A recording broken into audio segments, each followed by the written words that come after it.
주님께서 여러분과 함께 또한 사제의 영과 함께 요한이 전한 거룩한 복음입니다. 주님 영광 받으소서. 2장 13절에서 25절까지의 말씀입니다. 유다인들의 파스카 축제가 가까워지자 예수님께서는 예루살렘에 올라가셨다. 그리고 성전에 소와 양과 비둘기를 파는 자들과 환전꾼들이 앉아 있는 것을 보시고 끈으로 채찍을 만드시어 양과 소와 함께 그들을 모두 성전에서 쫓아내셨다. 또 환전상들의 돈을 쏟아버리시고 탁자들을 엎어버리셨다. 비둘기를 파는 자들에게는 이것들을 여기에서 치워라. 내 아버지의 집을 장사하는 집으로 만들지 마라 하고 이르셨다. 그러자 제자들은 당신 집에 대한 열정이 저를 집어삼킬 것입니다 라고 성경에 기록된 말씀이 생각났다. 그때 유다인들이 예수님께 당신이 이런 일을 해도 된다는 무슨 표징을 보여줄 수 있어 하고 말하였다. 그러자 예수님께서 그들에게 대답하셨다. 이 성전을 허물어라. 그러면 내가 사흘 안에 다시 세우겠다. 유다인들이 말하였다. 이 성전을 46해나 걸려 지었는데 당신이 사흘 안에 다시 세우겠다는 말이요. 그러나 그분께서 성전이라고 하신 것은 당신 몸을 두고 하신 말씀이었다. 예수님께서 죽은 이들 가운데서 되살아나신 뒤에야 제자들은 예수님께서 이 말씀을 하신 것을 기억하고 성경과 그분께서 이르신 말씀을 믿게 되었다. 파스카 축제 때에 예수님께서 예루살렘에 계시는 동안 많은 사람이 그분께서 일으키신 표징들을 보고 그분의 이름을 믿었다. 그러나 예수님께서는 그들을 신뢰하지 않으셨다. 그분께서 모든 사람을 다 알고 계셨기 때문이다. 그분께서는 사람에 관하여 누가 증언해 드릴 필요가 없었다. 사실 예수님께서는 사람들 속에 들어있는 것까지 알고 계셨다. 주님의 말씀입니다. 그리스도님 참여합니다. 모두 앉아주십시오.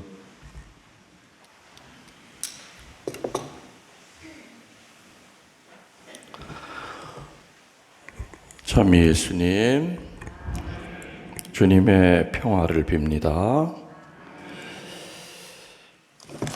오늘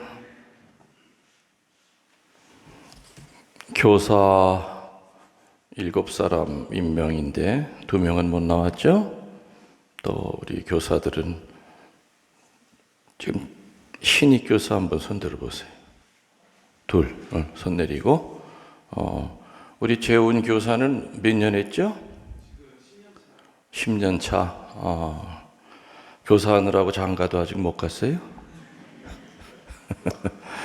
자, 10년 차 했으면은 교리고 뭐고 잘 알겠네.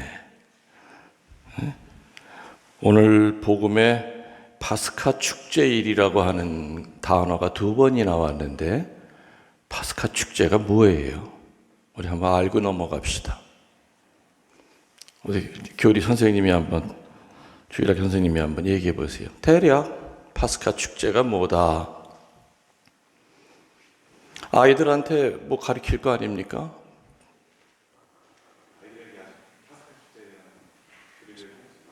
아이들한테 한 번도 가르쳐 본 적이 없어요?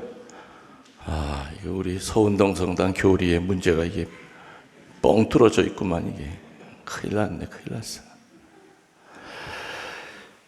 우리 한국은 큰 설이 몇 개가 있어요. 명절이. 뭐 양력, 음력 해가지고 정월 초하루 있죠. 그리고 또 추석. 뭐 그다음에 뭐 작은 거 보름도 있고 뭐 있지만 아무튼 제일 큰 거는 두 개예요. 그죠? 구정이랑 이제 한가위 이제 명절이죠. 그 설의 명절의 의미가 뭡니까?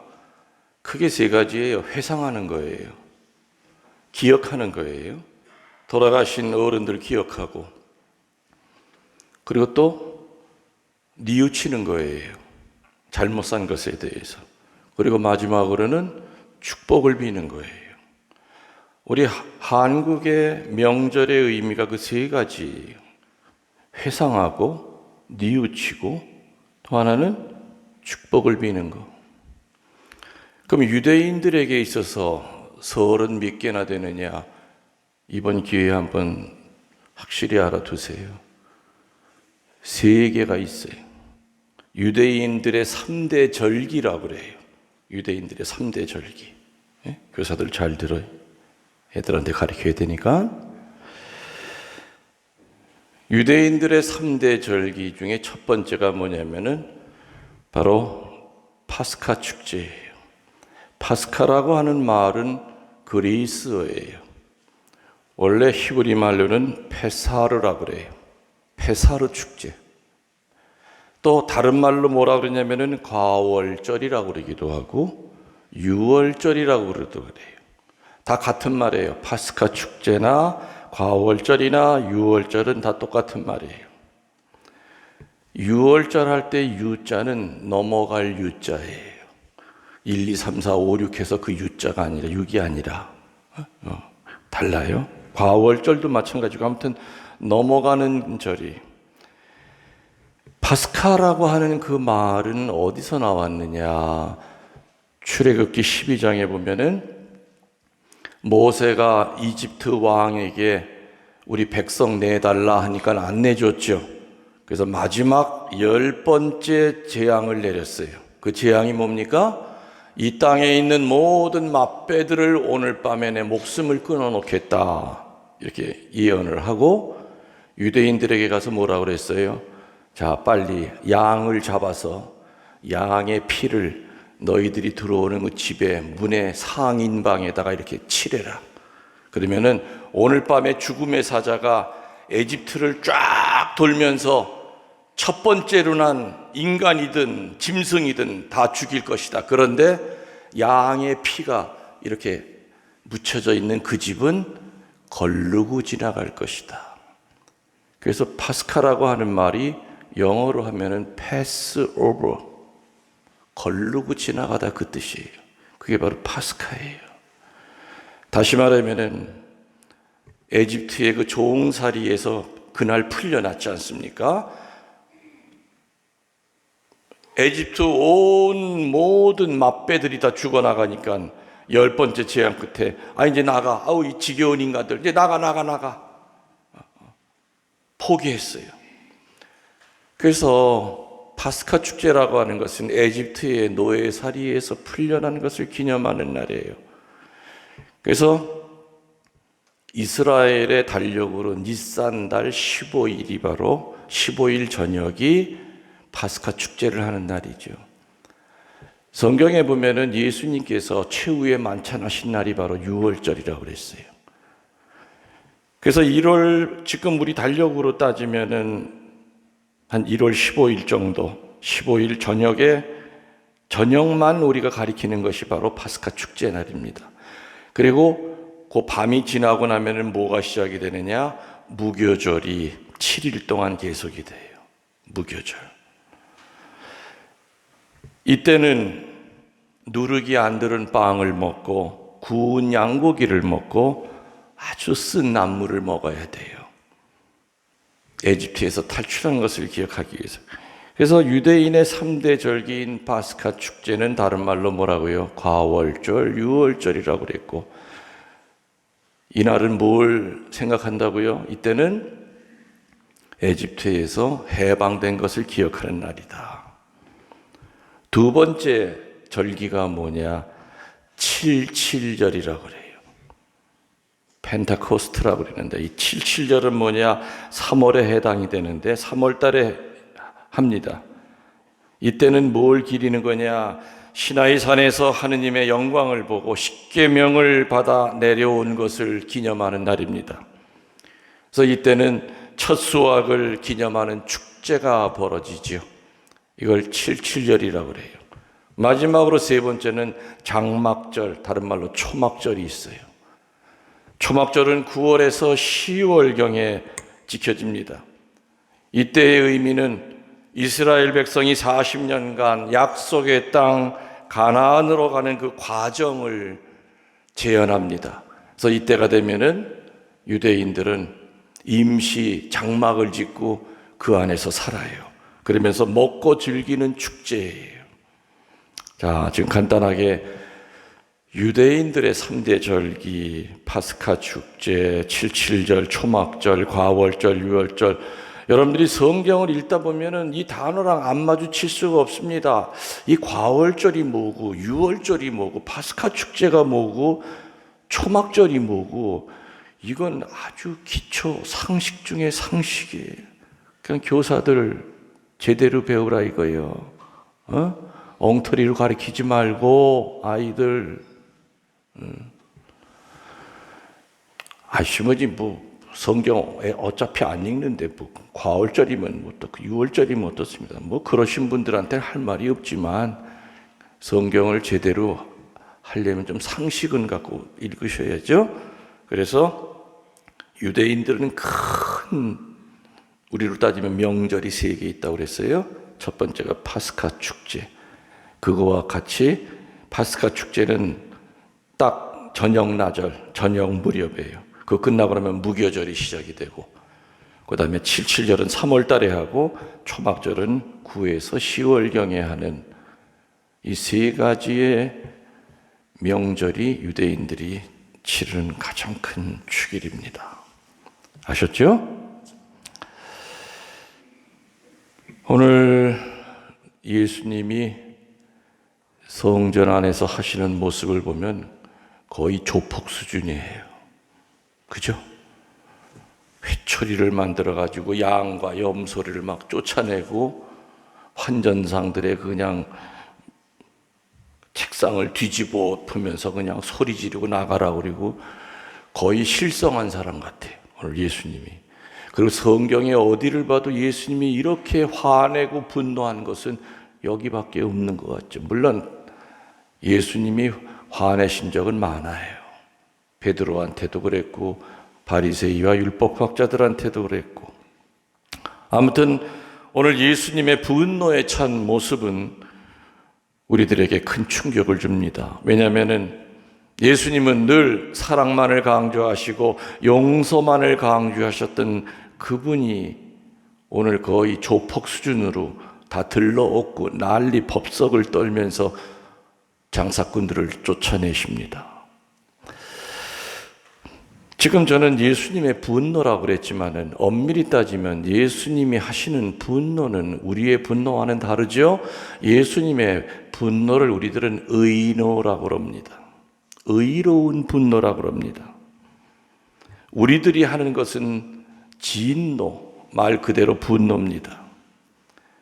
예수님의 의노는 차원이 다른 분노이죠. 이타적인 분노입니다.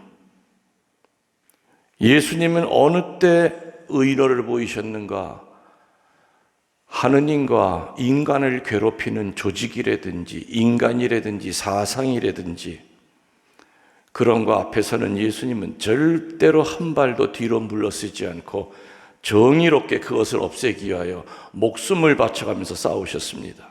그래서 오늘 성전에서 보여주신 예수님의 분노는 우리들이 일상적으로 하는 그 째째한 분노, 자기 중심적인 분노, 손해 안 보려고 하는 분노, 미움이 잔뜩 들어가 있는 분노, 그런 차원의 아무 쓰잘데없는 비생산적인 분노가 아니라 예수님의 분노는 하느님 나라를 건설하기 위해 방해되는 것 앞에서 보이신 의노였습니다.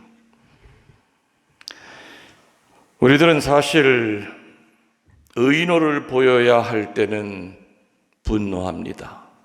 참으면 덕이 될 것 가지고는 손해 안 보려고 하고 싸우러 듭니다. 정말 정의롭게 의노를 보일 때는 비겁하게 움츠려 듭니다. 개인이 그런 마음을 가지고 살다 보면 이 비겁함은 집단 이기주의로 변하고 무력하게 악 앞에 굴복하고 맙니다. 도둑이 들어왔을 때, 누가 길에서 폭행을 당할 때 우리는 정의롭게 나설 수 있어야 됩니다. 대부분 우리들이 보이는 것은 이기적인 분노입니다. 자기 중심적인 겁니다. 그러나 예수님의 분노는 이타적인 분노라고 그랬습니다. 오늘 주님의 의노를 이해하기 위하여 오늘 우리들은 이 복음의 배경을 잠깐 살펴보고자 합니다. 예루살렘 성전은 우리처럼 길에서 마당 지나서 문 하나 열고 들어오면 성당인 이런 개념이 아닙니다. 성전 안에 접근하려면 적어도 4가지의 뜰을 지나야 됐습니다. 제일 저 끝에 있는 뜰이 뭐냐? 이방인들의 뜰이 있었습니다. 이때는 유대인이든 이방인이든 누구나 들어올 수 있는 그런 뜰이 있었습니다. 두 번째 뜰은 뭐냐? 이스라엘의 여인들만 모여 있을 수 있는 뜰이 따로 있었습니다. 이스라엘의 여인은 누구도 들어갈 수 있었죠. 그러나 이방인들의 여인은 못 들어왔습니다. 세 번째 뜰은 이스라엘의 뜰이 있었죠. 바로 이것은 이스라엘의 남자들만 들어오는 뜰이요, 이 뜰에서 성전 예배를 위해서 봉헌이 됩니다. 마지막 4번째 뜰은 제사장들만 들어갈 수 있는 뜰, 거기에는 뭐가 있느냐? 지성소가 있었죠. 오로지 당번인 제사장들만 그 제사장들의 뜰 안에 들어갈 수 있었습니다. 오늘 이 사건이 벌어진 것은 이방인의 뜰, 여인의 뜰, 이스라엘의 뜰, 제사장의 뜰 가운데서 첫 번째인 이방인의 뜰에서 이 사건이 벌어져 있었던 겁니다. 이 이방인의 뜰은 아주 소란스러운 장소였습니다. 왜? 장사꾼들이 많이 들어와 있었죠. 크게 나누어서 이 이방인의 뜰에는 2 종류의 장사꾼이 있었습니다. 첫 번째는 돈을 바꿔주는 환전상들이 있었습니다. 성전 안에 들어오려면은 성전세를 내야 됩니다. 근데 이 성전세는 일반 화폐로는 낼 수가 없기 때문에 성전세를 환전상에게 바꿔서 순도가 높은 은화로, 그 은화를 가지고 성전에 들어갈 수가 있었습니다. 일반 돈을 은화로 바꿔주는 이 수수료, 이게 엄청났던 겁니다.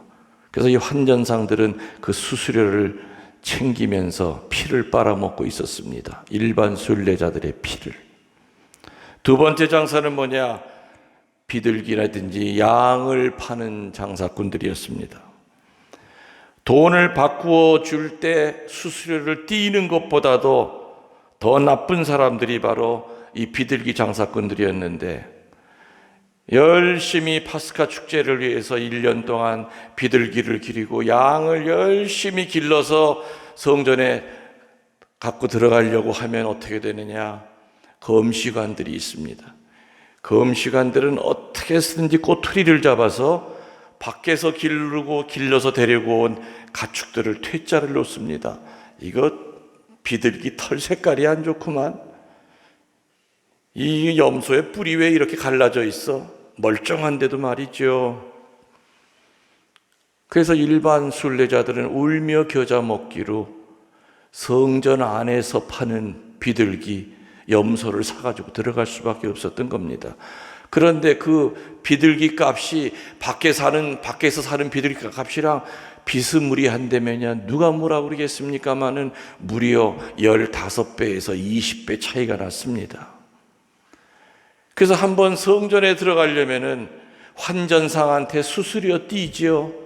비둘기 장사들한테 15배, 20배 생돈을 뺏기죠. 돈을 바꿔주는 환전상이나 비둘기 장사들은 주인이 누구였느냐? 대사제였습니다.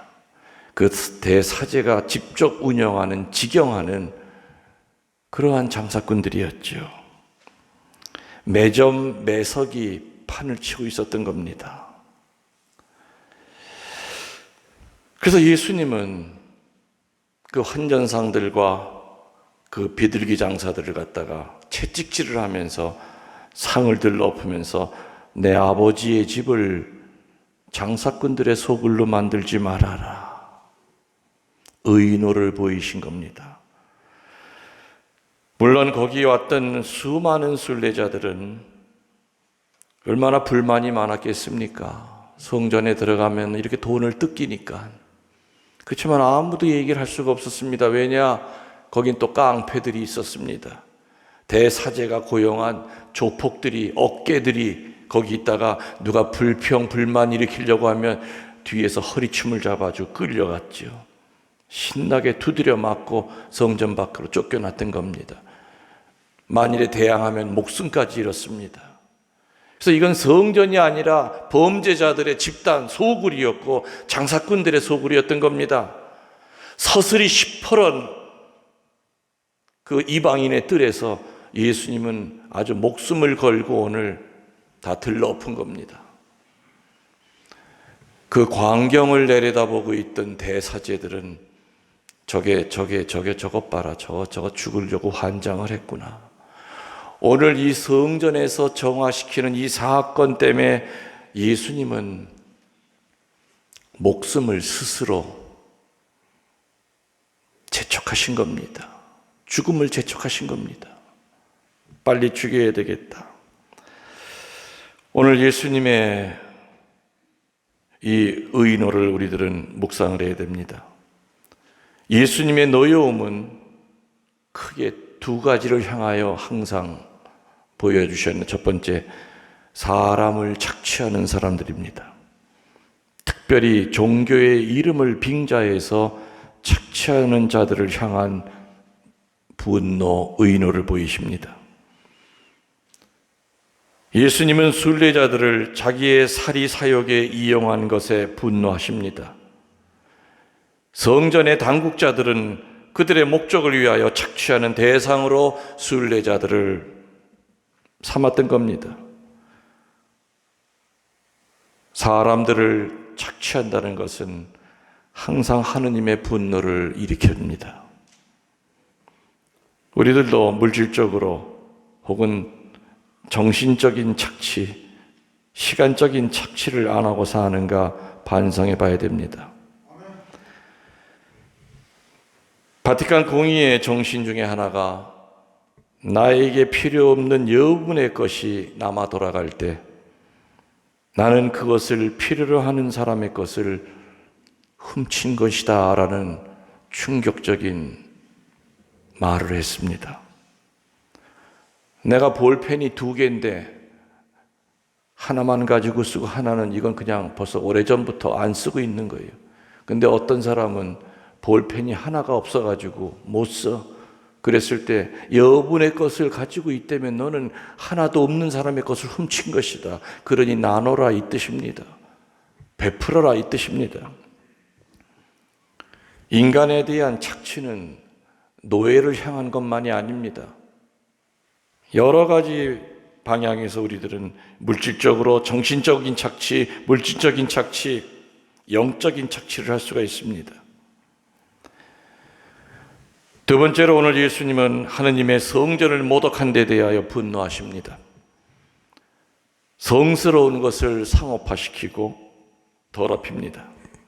다른 말로 하면 하느님의 집에서 하느님께 가까이 나아가는 것을 방해하는 자들에게 예수님은 의노를 보이십니다. 성전에는 물론 장사꾼들만 있었던 건 아닙니다.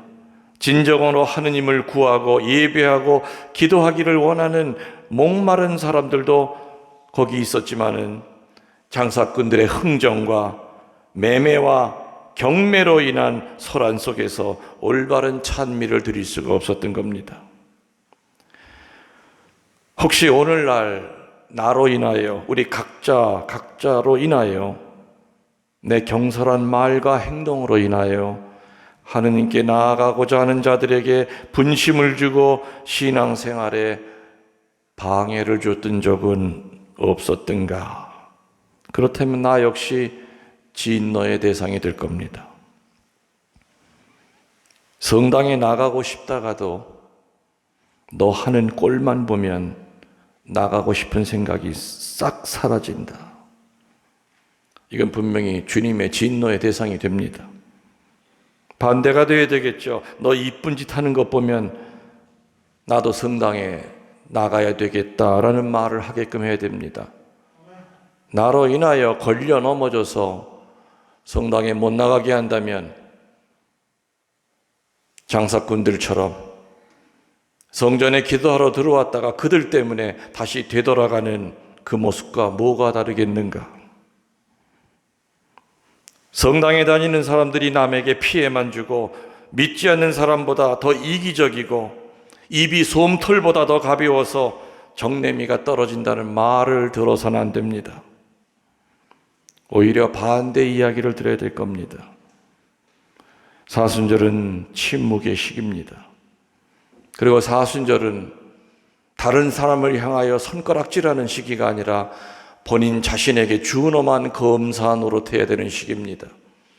본인 자신의 작은 죄라도 아주 모질게 고발해야 됩니다.